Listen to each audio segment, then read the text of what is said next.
नमस्कार, मेरा नाम डॉक्टर यश रंगा है। आज की इस वाली वीडियो में हम डायबिटीज पर बात करेंगे। देखिए, डायबिटीज जिसको हम मधुमेह कहते हैं, उसका सिंपल सा मतलब ये होता है कि आपके खून के अंदर ब्लड ग्लूकोज का जो लेवल है वो एक लिमिट से ज्यादा हो जाता है। अब वो जो लिमिट है उसको नापने के अलग अलग तरीके हैं। एक जो सबसे कॉमन मेथड है उसको हम कहते हैं HbA1c, haemoglobin type A1c। HbA1c क्या होता है कि आपके जो खून के अंदर रेड ब्लड सेल्स होते हैं उसके अंदर एक पदार्थ पाया जाता है जिसको कहते हैं हीमोग्लोबिन। वो जो हीमोग्लोबिन है उसके साथ में ग्लूकोज आके अटैच होने लगता है। जिसके खून में ज्यादा ग्लूकोज होगा उसके हीमोग्लोबिन में ज्यादा ग्लूकोज अटैच होगा। सिंपल सी बात है ना, जिसके खून में ज्यादा ग्लूकोज उसकी हीमोग्लोबिन से ज्यादा ग्लूकोज अटैच हुआ। उसकी परसेंटेज, उस HbA1c की परसेंटेज मेजर करके हम ये पता लगा सकते हैं कि ऑन एन एवरेज पिछले 3 महीने में आपका ब्लड ग्लूकोज लेवल क्या रहा है। This is the most common method. अगर आपका HbA1c लेवल 6.5 यानी 6.5 से ज्यादा है, दैट मींस कि आप डायबिटिक हैं। अगर आपका ब्लड ग्लूकोज लेवल 6 और 6.5 के बीच में है, that means you are pre diabetic, यानी आपको डायबिटीज होने की संभावना बहुत ज्यादा है। You are almost in diabetes but not yet exactly in diabetes, so that is called pre diabetes. और अगर आपका HbA1c 6 से कम है, that is considered normal, you are not diabetic. अब इसके अलावा आप कैसे मेजर कर सकते हैं घर पे?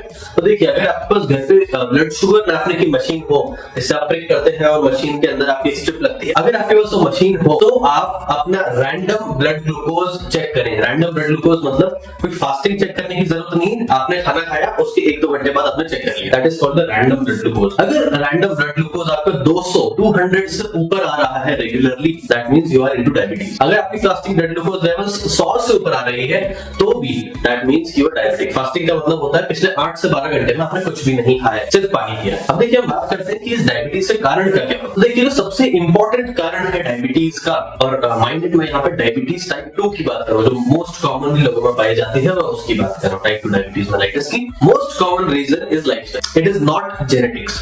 जेनेटिक्स मेजर रीजन नहीं है। The most common reason is lifestyle, obesity, sedentary lifestyle, lack of exercise, ये रीजंस है डायबिटीज होने के। देखिए, यहाँ पे मैं थोड़ी सी टेक्निकल डिटेल में जाऊंगा।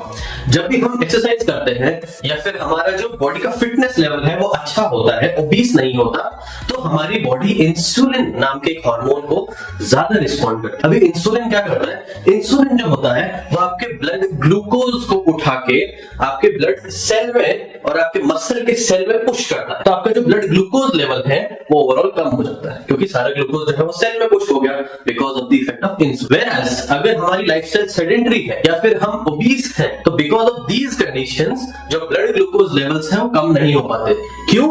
क्योंकि इंसुलिन को बॉडी रिस्पॉन्ड नहीं कर रही। And this state of the body not responding to insulin is called insulin resistance, which is the cause behind diabetes mellitus type 2। तो इसीलिए अगर अर्ली स्टेज की डायबिटीज है या फिर किसी को प्री डायबिटीज है, तो the treatment is wait loss and exercise. Initially इसका ट्रीटमेंट मेटफॉर्मिन से करना इज नॉट सजेस्टेड। इसका रीजन ये है कि हम आपकी बॉडी के अंदर केमिकल्स डालें उससे पहले we want you to exercise, we want you to lose weight, because कई केसेस में देखा जाता है कि डायबिटीज जो है सिर्फ इन लाइफस्टाइल मेजर्स से पूरी की पूरी क्योर हो जाती है। इसलिए it is important for you to remember the first line of treatment only for early stage diabetes and pre diabetes. Early stage diabetes यानी अगर HbA1c 7 के आसपास है, या फिर प्री डायबिटीज यानी 6 से लेकर 6.5 के आसपास है HbA1c, उन कंडीशंस के अंदर the first line of treatment is wait loss and exercise. इसके बाद सेकंड रिस्क फैक्टर की अगर बात करें तो दैट इज जेनेटिक्स। देखिए, डायबिटीज में मेजरली 2 प्रकार होते हैं, एक होता है टाइप 1, एक होता है टाइप 2।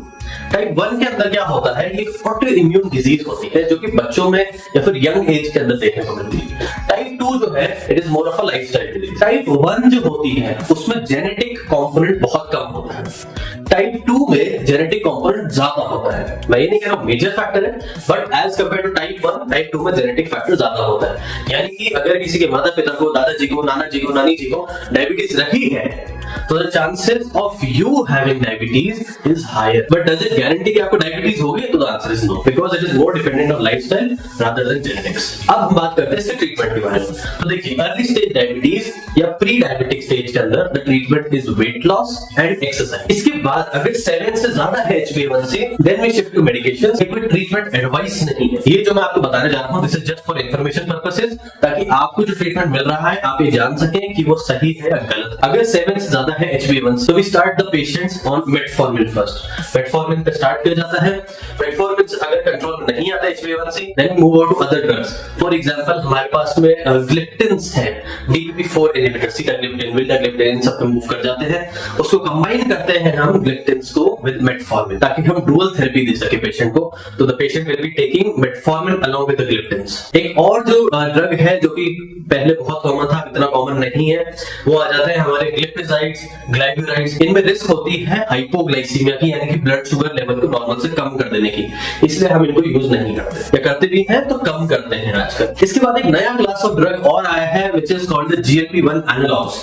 बहुत ही फेमस क्लास ऑफ ड्रग्स है, खास करके यूएस के अंदर, वेस्टर्न कंट्री में बहुत फेमस है, एंड इंडिया में भी अब इसका जो क्रेज है बढ़ने लगा है। The reason being this drug causes weight loss, and इसके कुछ एग्जांपल्स की बात करें तो सेमाग्लुटाइड इसका एग्जांपल है, जिसका ब्रांड नेम इज ओजेम्पिक। डुलाग्लुटाइड इसका एग्जांपल है, जिसका जो ब्रांड नेम है विच इज ट्रूलिसिटी। ये वाले जो ड्रग्स हैं they are very desired. The reason being ये वाले ड्रग्स वेट लॉस भी करते हैं, डायबिटीज कंट्रोल करते हैं, वेट लॉस भी करते हैं। These drugs are cardioprotective, but if you do not have lot of weight, और अगर आप के डॉक्टर ने आपको सजेस्ट नहीं किया है, तो फिर आई विल से कि आप GLP-1 एनालॉग्स की तरफ ना जाएं, because first of all these drugs are very costly, available नहीं है इतने ज्यादा, and the most important reason is हो सकता है आपको जरूरत ना हो। आप वेट लॉस से ही और मेटफॉर्मिन और डुअल थेरेपी से ही आप अपने डायबिटीज को कंट्रोल करें। अब हम बात करते हैं उन लोगों की जिनको इंसुलिन की जरूरत है। इंसुलिन की जरूरत उन लोगों को होती है जिनके HbA1c लेवल्स बहुत ज्यादा है।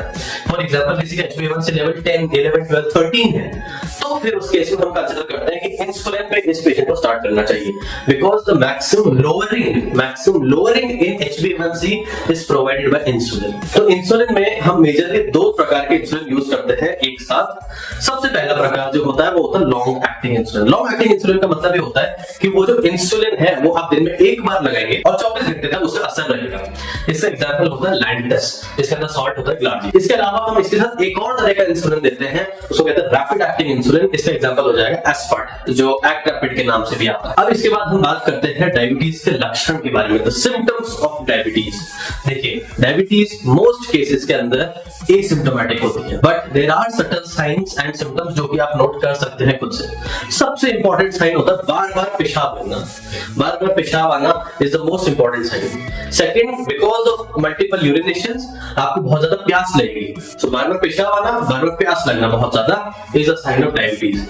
अगर आपके यूरिन के आसपास में कीड़े मकोड़े हैं, चींटी आने लगती है, तो दैट इज अ साइन कि आपके यूरिन के अंदर ग्लूकोज है। थर्ड साइन, अगर आपका वेट लॉस हो रहा है, देखिए वेट गेन से डायबिटीज होती है, बट इंसुलिन क्योंकि अब काम नहीं कर पा रहा तो आपका वेट लूज होने लगता है, because insulin is a growth factor. Insulin जो है वो ग्रोथ करवाता है, वो फैट को अक्यूमुलेट करवाता है। तो अगर इंसुलिन को बॉडी रिस्पॉन्ड नहीं कर रही तो वेट लॉस होने लगता है। तो अगर आपका वेट लॉस हो रहा है, आपको प्यास ज्यादा लग रही है, आपको पेशाब ज्यादा आ रहा है, देयर इज अ पॉसिबिलिटी कि आपको डायबिटीज हो। इसके अलावा क्या और सिम्टम्स हो सकते हैं? तो भूख ज्यादा लगना, क्रेविंग ज्यादा होना, मीठी क्रेविंग ज्यादा होना। अगर आपको कोई भी ऐसा साइन दिख रहा है तो प्लीज आप अपने मेडिसिन के डॉक्टर को कंसल्ट कीजिए, आप अपनी जांच कराइए खून की, आप HbA1c कराइए, आप अपना ब्लड ग्लूकोज लेवल घर पे मेजर कीजिए और आप अपना BP मेजर कीजिए, because diabetes and hypertension are two comorbid condition जो एक साथ होती है। ये दोनों अगर साथ में है किसी को तो that is very bad for your brain and your kidney and your heart, because बहुत ज्यादा एक्सेलरेट हो जाता है हार्ट अटैक का रिस्क, स्ट्रोक का रिस्क या फिर नेफ्रोपैथी का रिस्क, यानी कि किडनी डिजीज का रिस्क। अब डायबिटीज से प्रॉब्लम क्या है, इसके कॉम्प्लिकेशंस क्या है? देखिए, अगेन मैं आपको डराने के लिए कॉम्प्लिकेशंस नहीं बता रहा हूँ, ये कॉम्प्लिकेशंस मैं आपको इसलिए बता रहा हूँ क्योंकि जब आपके डॉक्टर के पास आप जाएं तो इन कॉम्प्लिकेशंस से बचने के लिए आप अपने डॉक्टर से रिक्वेस्ट करें कि मेरी प्लीज ये वाली जांच भी करो। First of all, a good foot examination. Foot examination is very important क्योंकि there is a complication of diabetes जिसको हम कहते हैं डायबिटिक फुट अल्सर। क्या होता है डायबिटिक पेशेंट्स में, कई बार because of loss of sensation, उनको पैरों के अंदर सेंसेशन चली जाती है, दर्द होना बंद हो जाता है। इस वजह से उनके पैरों में चोट लगती है, उनको फील होना बंद हो जाता है कि हमारे चोट लग गई, और वो चोट बढ़ती जाती है, वो इन्फेक्ट हो जाती है, वो हड्डी को भी इन्फेक्ट कर देती है। इसलिए on every visit you have to request your doctor कि आप प्लीज हमारे पैर की जांच करें डायबिटिक फुट अल्सर के लिए। सेकंड, ये जांच जो है एनुअली होती है, साल में एक बार करानी है आपको, वो है रेटिनल एग्जामिनेशन, जिसको हम फंडोस्कोपी भी कहते हैं, because of something called as diabetic retinopathy. Diabetic retinopathy क्या होता है? डायबिटीज की वजह से आंखों की रोशनी जाने लगती है।